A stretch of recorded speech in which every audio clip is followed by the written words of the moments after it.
Assalamualaikum warahmatullahi wabarakatuh. Di sini saya akan menjelaskan tentang pengertian sholat sunnah rawatib. Secara bahasa, kata rawatib merupakan bentuk jamak dari kata rotibah yang berasal dari kata rotaba, yang berarti kontinu atau terus-menerus. Secara istilah, sholat rawatib adalah sholat-sholat sunnah yang mendampingi sholat fardu 5 waktu dan dikerjakan pada saat sebelum atau sesudahnya. Hukum mengerjakan sholat sunnah rawatib dibagi menjadi 2. Yang pertama, sunnah muakkad, yaitu sunnah yang sangat dianjurkan. Macam-macam sholat sunnah rawatib yang sunnah muakkad diantaranya 1. 2 rakaat sebelum sholat subuh, 2. 2 rakaat sebelum sholat zuhur, 3. 2 rakaat setelah sholat zuhur, 4. 2 rakaat setelah sholat maghrib, 5. 2 rakaat setelah sholat isya. Hukum yang kedua yaitu sunnah ghairu muakkad, yang berarti sunnah yang tidak begitu dianjurkan. Di antaranya 1. 2 rakaat sebelum sholat zuhur. Apabila mengerjakan sebanyak 4 rakaat, 2 rakaat pertama menjadi sunnah muakkad dan 2 rakaat setelahnya adalah ghairu muakkad. Yang nomor 2 rakaat sesudah sholat zuhur. Apabila mengerjakannya sebanyak 4 rakaat, 2 rakaat pertama hukumnya sunnah muakkad, kemudian 2 rakaat berikutnya ghairu muakkad. Yang ketiga, 4 rakaat sebelum sholat asar. Yang keempat, 2 rakaat sebelum sholat maghrib. Dan yang kelima, 2 rakaat sebelum sholat isya. Assalamualaikum warahmatullahi wabarakatuh. Perkenalkan nama saya untuk Samedan Zulfa, NIMT 2018-2040. Di sini saya akan menjelaskan singkat tentang landasan hukum sholat rawatib. Nah, jadi sholat rawatib ini adalah sholat yang dilakukan sebelum atau sesudah sholat wajib. Nah, jika pengerjaannya sebelum sholat wajib namanya adalah sholat sunnah qobliyah. Sedangkan jika pengerjaannya setelah sholat wajib namanya adalah sholat sunnah ba'diyah. Nah, fungsi dari sunnah rawatib ini sendiri itu adalah sebagai penyempurna kekurangan-kekurangan pada sholat wajib yang sudah didirikan. Nah, hal ini berdasarkan sebuah hadis juga yang sudah diriwayatkan oleh Abu Dawud. Nah, selain itu sholat rawatib ini juga ada ganjaran-ganjaran tersendiri juga. Nah, di sini hukum sholat rawatib ini adalah sunnah, jadi tidak wajib. Tapi jika dilakukan mendapatkan pahala. Dengan demikian, jika kita mengerjakan ibadah pasti akan dapat pahala. Nah, di sini sholat rawatib ini berdasarkan hadis dapat diketahui bahwa jumlah rakaat sholat sunnah rawatib muakkad ini meliputi beberapa hal. Yang pertama ada 2 rakaat sebelum sholat subuh, yang kedua ada 2 rakaat sebelum zuhur, yang ketiga ada 2 rakaat zuhur, yang ketiga ada 2 rakaat sesudah zuhur, yang keempat ada 2 rakaat sesudah maghrib, dan yang kelima ada 2 rakaat sesudah isya. Nah, dan untuk sholat sunnah rawatib ghairu muakkad sendiri ini ada beberapa hal juga, yaitu 2 rakaat sholat sebelum zuhur, 2 rakaat setelah zuhur, 2 atau 4 rakaat sebelum asar, 2 rakaat sebelum maghrib, dan 2 rakaat sebelum isya. Nah, itu dia, dan pastinya banyak sekali keutamaan sholat sunnah rawatib. Terima kasih. Baik, di sini saya akan menjelaskan materi selanjutnya, yaitu tentang keutamaan sholat sunnah rawatib sesuai hadis Nabi. Yang pertama, orang yang melaksanakan sholat sunnah rawatib itu akan dibangunkan rumah di surga.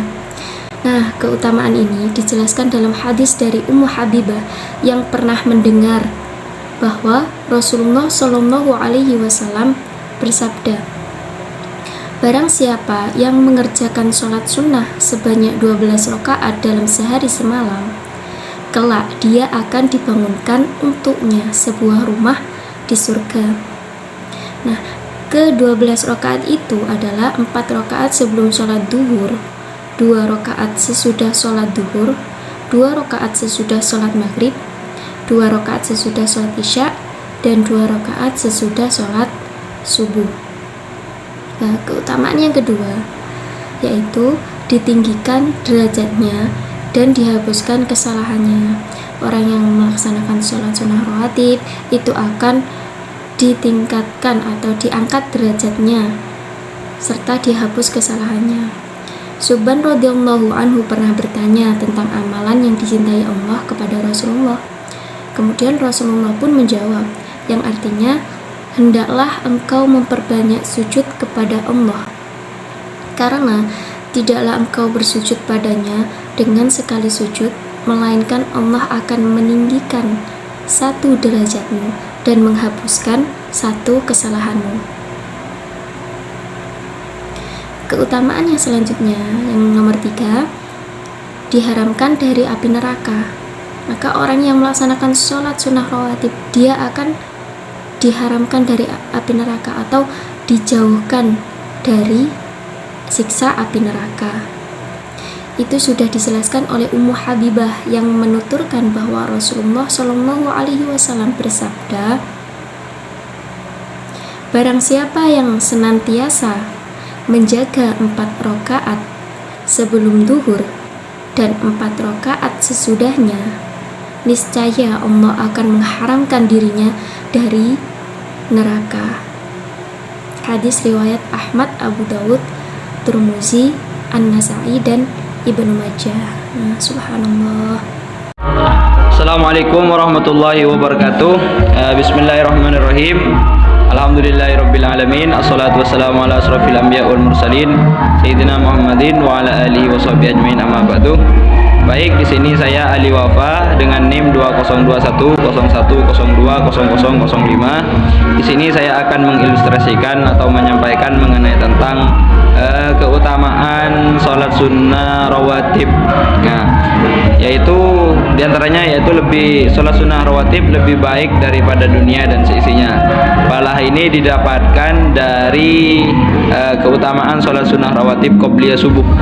Hadis yang menjelaskan keutamaan tersebut berasal dari Aisyah radhiyallahu anha yang mengatakan bahwa Rasulullah SAW bersabda, 2 rakaat sholat sunnah fajar qobliyah subuh lebih baik dibandingkan dunia dan seisinya. Hadis riwayat Muslim. Coba kita bayangkan betapa utamanya sholat sunnah rawatib sehingga dikatakan sholat sunnah rawatib 2 rakaat sebelum subuh dikatakan lebih baik daripada dunia dan juga seisinya. Segala semua yang ada di dunia jauh lebih baik sholat sunnah rawatib. Itu keutamaan yang nomor 4. Terus selanjutnya yaitu sholat sunnah rawatib merupakan amalan yang tidak pernah ditinggalkan oleh Rasulullah SAW. Disebutkan dalam sebuah hadis riwayat Imam Bukhari bahwa Aisyah radhiyallahu anha berkata, Rasul tidak pernah meninggalkan sholat sunnah 4 rakaat sebelum duhur dan 2 rakaat sebelum subuh. Maka dari itu saking utamanya Rasulullah SAW khairun nas, khairul bashar, khairul ummah, paling baiknya umat manusia, tidak pernah meninggalkan sholat rawatib. Karena kenapa? Karena di dalam sholat sunnah rawatib banyak keutamaan-keutamaan yang sangat utama. Dan juga sholat sunnah rawatib itu dijauhkan dari sifat sombong, sifat riya, dan juga sifat-sifat yang tidak terpuji lainnya. Maka dari itu ketika manusia melakukan sebuah kesalahan, diusahakan untuk senantiasa melaksanakan sholat tatawu ataupun sholat rawatib baik qobliyah maupun ba'diyah. Agar apa? Agar dijauhkan oleh Allah SWT dari sifat-sifat yang kurang terpuji. Mungkin itu saja yang dapat saya sampaikan. Kurang dan lebihnya mohon maaf. Apabila ada kehilafan mohon maaf yang tidak tara.